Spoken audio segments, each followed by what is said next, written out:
लोकशाहीचा बुलंद आवाज, रिपब्लिकन वार्ता, महाराष्ट्र। मराठवाडा विद्यापीठ नामांतर चळवळीतील अग्रणी नेते गंगाधर गाडे यांचं निधन। मराठवाड्यामधून एक ब्रेकिंग न्यूज आपल्या समोर येते आहे।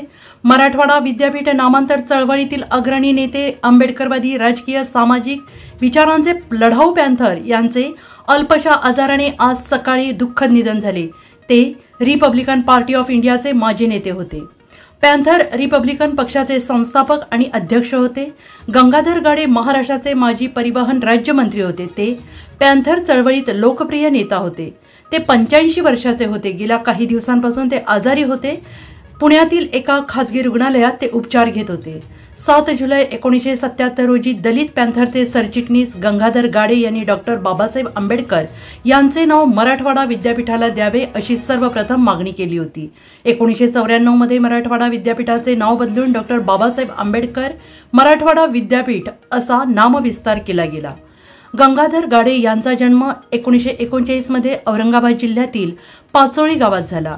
1972 मध्ये ते विधानसभेवर निवडून गेले होते। ते मंत्री देखील राहिले आहेत। अनेक नेत्यांनी त्यांच्या निधनावर शोक व्यक्त केला आहे। गाडेंच्या निधनाने महाराष्ट्रातील राजकीय आणि सामाजिक क्षेत्रात मोठी पोकळी निर्माण झाली आहे। अनेक नेत्यांनी त्यांच्या निधनावर शोक व्यक्त केला आहे। रिपब्लिकन वार्ता वृत्त संकलन विभाग, नाशिक।